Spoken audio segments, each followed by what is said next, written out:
jahat. Setelah disiram kotoran gajah Tinti oleh siluman gagak, Patke dan Wuching segera membersihkan diri ke sungai. Hal itu tak membuat mereka berdua menyerah. Demi menyelamatkan Gokong, mereka berdua terus berusaha mencari cara agar dapat membawa gajah Tinti. Dalam perjalanannya, Patke mengusulkan agar tidak melawan siluman gagak dengan kekerasan. Kali ini ia mendapat ide. Mereka berdua mencoba melumpuhkan gajah Tinti dengan cara yang konyol. Mereka merubah dirinya menjadi seekor nyamuk agar dapat menyengatnya dengan tujuan supaya gajah Tinti pingsan. Tetapi sayangnya kulit gajah Tinti amatlah tebal. Mereka mencari bagian yang mudah disengat. Tetapi sayangnya saat di dekat belalai, mereka berdua malah tersedot ke dalam perutnya. Hal itu membuat mereka terkurung dan terpaksa harus menunggu gajah Tinti mengeluarkan kotorannya agar dapat keluar. Setelah mereka dapat keluar, mereka pun kembali ke sungai untuk membersihkan tubuhnya yang kedua kalinya. Sesampainya mereka kembali ke tempat Gumoong, Patke dan Wuching dimarahi karena pergi begitu lama dan tak berhasil membawa gajah Tinti. Wuching menjelaskan bahwa siluman gagak meminta Gumoong sendirilah yang harus memohon kepadanya sambil berlutut setiap 5 langkah. Mendengar hal itu, tentu Gumoong semangat akan datang menemuinya. Putri Kipas yang mendengarnya tentu saja melarang suaminya menemui siluman gagak. Hal itu membuat dirinya marah dan hampir saja mengibas suaminya dengan kipas palem. Tak ingin membuat keributan, Putri Kipas pun pergi untuk menenangkan pikiran. Kini siluman kerbau bingung dan serba salah. Jika ia menuruti istrinya, maka ia tak dapat menolong Sun Gokong. Tak mau pikir panjang, Gumoong memutuskan untuk tetap menemui siluman gagak. Gokong yang tak percaya akhirnya ikut menemui siluman gagak. Tetapi karena simbal emas itu begitu besar, Gokong mencoba mengecilkan simbal emasnya agar tetap dapat mengikuti Gumoong di setiap langkahnya. Hei, Kera Sakti Amat Sakti. Di sisi lain, Kera Tumpe mendengar percakapan warga tentang kehebatan Kera Sakti. Warga begitu antusias memuji kehebatan Kera Sakti dan akan memohon doa ke sebuah patung Kera Sakti. Kera Tumpe segera mengikuti warga dan masuk ke sebuah paviliun Kera Sakti. Di dalam paviliun, semua orang memuji kehebatan Kera Sakti. Tetapi Kera Tumpe yang tak terima hal itu, ia menjelaskan bahwa dirinya jauh lebih hebat. Ia terus mencela Kera Sakti, sedangkan semua warga tetap memuji kehebatan Kera Sakti. Karena marah, Kera Tumpe langsung menghancurkan patung Kera Sakti hingga membuat semua warga ketakutan. Tetapi hanya ada satu anak yang tetap membela kehebatan Kera Sakti. Kera Tumpe menjelaskan bahwa Kera Sakti sudah tak punya kemampuan apapun karena tak dapat keluar dari simbal emas. Si bocah itu yakin Kera Sakti lah yang paling hebat karena Kera Sakti memiliki toya emas sakti, sedangkan Kera Tumpe tidak memiliki. Mendengar hal itu, Kera Tumpe amat kesal dan segera pergi mengambil toya sakti kepada Raja Naga Laut. Kau bukan Kera Sakti. Jangan bicara begitu. Baik, akan kumiliki itu. Emosinya menimbulkan niat jahat. Sesampainya di pesisir laut, ia mengacau dan segera merampas jarum sakti penompang langit. Para pengawal Raja Naga Laut tak satu pun yang sanggup menghalangi kejahatan Kera Tumpe.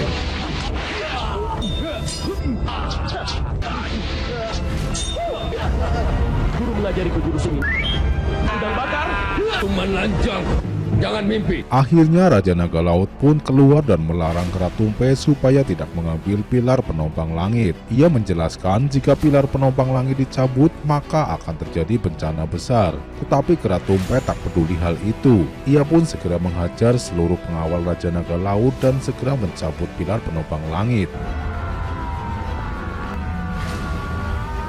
Dan benar saja, setelah pilar dicabut, cuaca pesisir laut berubah. Bencana pun terjadi di mana-mana. Kini Kera Tumpe telah menjadi siluman sakti yang tidak bisa dibendung lagi. Jika Gokong tak dapat keluar dari simbal emas, maka dunia para dewa dan manusia akan dilanda banyak masalah.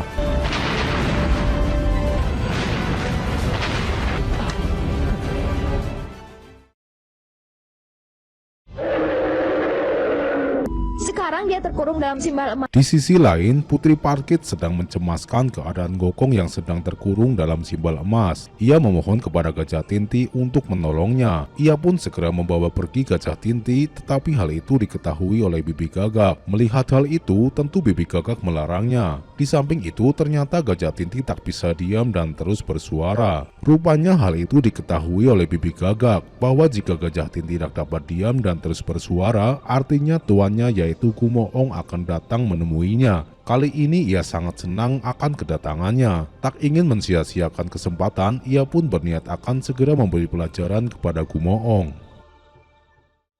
Hai adik, tempat ini panas sekali. Kau pikir aku suka terbang bersama mainan ini? Kakak, mengapa kita belum sampai juga? Di sisi lain, Gokong dan Gumoong yang sedang berjalan menyusuri tebing menuju ke tempat siluman gagak tampak kelelahan. Dari dalam simbol emas, Gokong mendengar sebuah suara air bergemuruh di bawah. Karena merasa ada yang tak beres, Gumoong mencoba melihatnya dan ternyata itu adalah sebuah bencana banjir besar. Gumoong segera memanggil Dewa Bumi untuk menanyakan hal itu. Asa, Tak tanya saja pada Dewa Bumi. Setelah Dewa Bumi keluar, ia pun menjelaskan bahwa seluruh desa memang sudah terendam banjir. Bahkan tempatnya pun sudah terendam dan ia segera mencari tempat pengungsian. Karena Dewa Bumi pergi begitu saja, Gokong mengetuk kepala Dewa Bumi dengan simbol emas sambil menanyakan apa penyebab dari bencana itu. jangan diulangi lagi ya. Tentu saja Dewa Bumi tahu dan menjelaskan bahwa penyebabnya adalah ulah kera tumpah yang mengambil pilar penopang laut dari Raja Naga Laut. Dia sendiri sudah sulit menjaga diri sendiri. Kera gila ini semakin ngawur saja. Dia minta bantuan Raja Naga Laut. Wow. Mendengar hal itu, Gokong semakin panik bahwa jika dibiarkan akan semakin kacau. Gokong berpikir hanya dirinya lah yang sanggup mengalahkan kera tumpai. Adik, apa yang harus kita lakukan? Maju terus, pantang mundur. Tak mau pikir panjang, ia segera melanjutkan perjalanannya sambil menyuruh Gumoong berlutut setiap 5 langkah sesuai permintaan siluman gagak. Hai, aku tahu. Sekarang jawab, kita bersaudara atau tidak? Baiklah, kali ini saja. Cepat cari siluman gagak. Pantang mundur, maju terus. Aku harus merendahkan diri seumur hidup.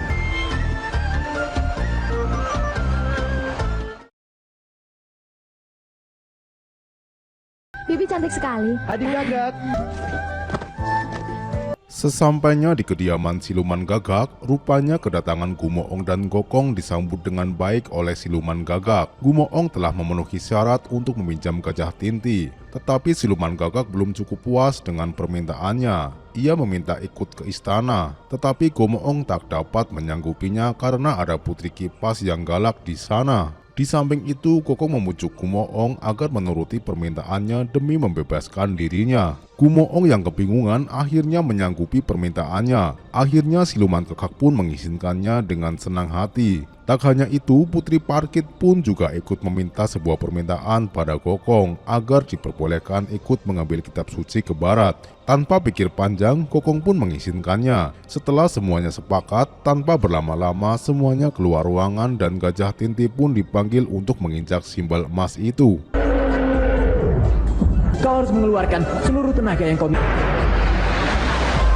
Injak dia. Injak kuat-kuat. Gokong memohon pada gajah Tinti supaya sanggup memecahkan simbol emasnya karena hanya gajah Tintilah satu-satunya harapan Gokong yang bisa memecahkan simbol emasnya. Gajah Tinti pun mulai beraksi dan benar saja simbol emas hancur saat diinjak.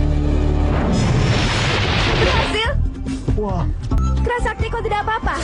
Tetapi sayangnya Gokong juga ikut gepeng sehingga masih harus membutuhkan bantuan. Gokong meminta pada Putri Parkit untuk membuatnya nafas buatan. Dengan malu-malu akhirnya Putri Parkit menyanggupinya. Tidak ada efeknya. Tidak, kau belum gosok gigi. Masmu tidak kuat ya? Baiklah, akan kuajari kau. cepat lakukan. Kenapa tidak? Kau belum gosok gigi. Tidak lama kemudian setelah diberi nafas buatan, akhirnya Gokong pulih seperti sedia kala. Kini Gokong merasa lega dan bebas. Ia mulai meloncat ke sana kemari untuk melemaskan ototnya. Melihat hal itu, Gumoong juga ingin ikut Gokong pergi. Tetapi Gumoong ditahan oleh siluman gagak. Siluman gagak menagih janjinya untuk ikut ke istana. Gumoong mencoba ingkar janji karena dirinya tak berani dengan istrinya yang galak. Di samping itu, Putri Parkit juga menagih janjinya untuk segera berangkat mengambil kitab suci. Tetapi sayangnya hal itu dibantah oleh Gokong. Gokong tak mungkin mengajak wanita untuk pergi ke barat. Ia hanya merayu saja agar dirinya bebas demi mengatasi bahaya yang sedang mengancamnya. Di samping itu, siluman gagak terus menghajar Gumoong yang mencoba kabur. Kakak, kita harus pergi sekarang. Kau sudah puas belum? Bibi, Henti. berhenti Bi. Bang. Jangan tarik aku. Tak ingin buang-buang waktu, Kokong segera mengajak Kumoong kembali untuk menyelamatkan gurunya dari ancaman kera tumpai. Kini tinggallah siluman gagak dan Putri Parkit yang sedang menangisi kepergiannya. Setelah terbebas dari simbol emas, Kokong segera kembali menemui gurunya. Ia tergesa-gesa dikarenakan kera tumpai akan membuat perhitungan. Apalagi ia juga mengancam keselamatan gurunya. Di samping itu, semua orang tak percaya bahwa kera tumpai akan membuat perhitungan. Tidak lama kemudian, Kokong mencium hawa siluman yang pekat. Untuk dapat membuktikannya, Guru Tong menyuruh Kokong menggunakan cermin saktinya agar dapat mengetahui lebih jelas. Dan benar saja, pada cermin sakti menunjukkan segerombolan anak buah kera yang akan segera mengepung dengan pemimpinnya yaitu kera tumpai. Kera tumpai juga menyampaikan kepada Kokong akan membuat perhitungan, yang mana ia masih menginginkan mengawal Guru Tong untuk ikut perjalanan ke barat dan menyuruh Kokong kembali ke asalnya. Tentu Kokong bingung karena hal itu tak akan pernah terjadi, apalagi kera tumpai adalah golongan dari bangsa kera juga. Pada malam harinya, Kokong terus melamun akan tantangan kera tumpai. Di samping itu, kedua adiknya terus menyemangati untuk dapat mengalahkan kera tumpai. Tapi Kokong tak ingin diganggu. Ia menyuruh kedua adiknya untuk keluar. Guru Tong yang di sampingnya itu yakin bahwa Kokong tak takut untuk melawan kera tumpai. Tetapi Guru Tong melihat ada kegalauan pada Kokong dalam menghadapi kera tumpai. Mendengar hal itu, tentu saja Kokong menjelaskan asal-usul kera tumpai yang awalnya adalah kera yang baik, tetapi sekarang berubah menjadi jahat karena sifat iri dan denggenya. Memikirkan hal itu, Kokong teringat akan masa lalunya bahwa dirinya jauh lebih nakal dan liar dibanding kera tumpai.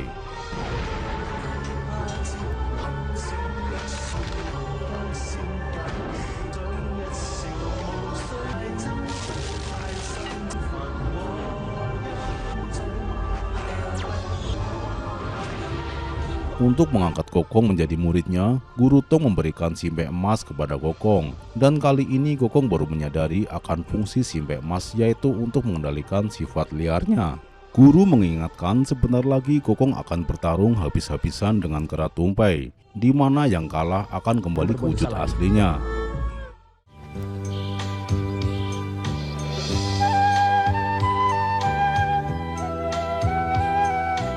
Pada keesokan harinya, Kokong menemui kera tumpai untuk berperang, tetapi ia menaruh simpati kepada lawannya. Sebenarnya Kokong sudah berniat untuk mengundurkan diri, tetapi Guru Tong yang selama ini menantang Kokong untuk berkelahi malah memberinya semangat untuk maju ke medan perang. Semua orang tak tahu apa maksud dari Guru Tong yang menyemangati Kokong dalam bertarung. Sebelum bertarung, Kokong mencoba menyarankan kera tumpai untuk bertaubat. Tentu saja kera tumpai menolak, apalagi ia sudah memiliki pilar penopang langit yang sama kuatnya. Pertarungan pun terjadi.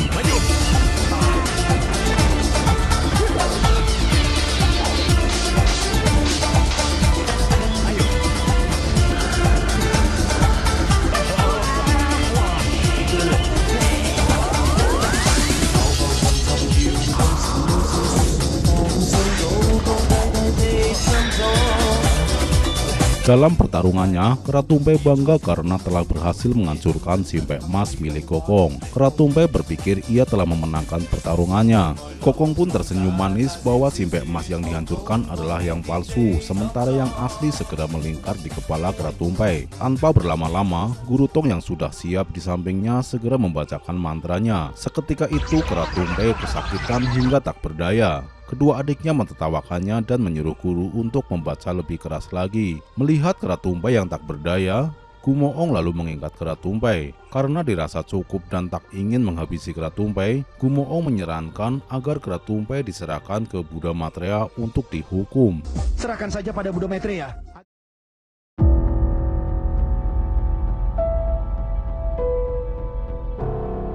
Sesampainya diserahkan ke Buddha Maitreya, kera tumpai dimarahi habis-habisan oleh Buddha Maitreya.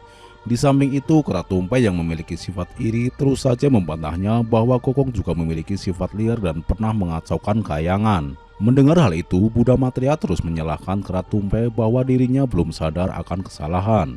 Buddha Maitreya menjelaskan bahwa Kokong memang pernah membuat onar hingga ia dihukum di Gunung Lima Jari hingga menderita selama 500 tahun. Untuk memberikan keadilan, Buddha Maitreya pun juga memberi hukuman pada kera tumpai untuk dikurung dalam kendi labu yang di dalamnya terdapat api neraka. Hal itu ia lakukan agar kera tumpai mengakui kesalahannya dan segera bertaubat. Buddha Maitreya menjelaskan di dalam kendi labu akan datang siksaan bertubi-tubi hingga mati rasa di dalamnya. Mendengar hal itu, Dewa Alis Kuning memohon kepada Buddha Maitreya untuk mengampuni kesalahan kera tumpai. Tetapi hal itu ditolak oleh Buddha Maitreya karena Dewa Alis Kuning juga pernah melakukan kesalahan. Dewa Alis Kuning pun hanya terdiam dan tak dapat membantunya. Kendi labu pun segera dibuka untuk mengurung kera tumpai. Dengan perasaan dendam, kera tumpai memenuhi hukumannya untuk masuk ke kendi labu. Setelah masuk ke kendi labu, Buddha Maitreya segera membuangnya ke laut. Ia berharap selama 500 tahun, gelombang laut dapat menghapuskan dosanya dan segera bertaubat dalam mengakui kesalahannya. Kondisi kera tumpai saat ini sama persis seperti yang dialami Kokong saat dihukum selama 500 tahun. Buddha Maitreya pun segera melemparkan kendi labunya ke laut. Kera tumpai mulai merasakan siksaannya. Di samping itu, Kokong terus berdoa. Bagaimanapun juga kera tumpai berasal dari keluarganya. Ia hanya berharap kera tumpai sadar dan segera bertaubat untuk menjalani lembaran barunya. Kera tumpai yang menjalani siksaan di dalam kendi labu tak membuatnya ia mengakui kesalahannya. Justru sebaliknya, ia malah membuat rasa bencinya terhadap Kokong semakin dalam.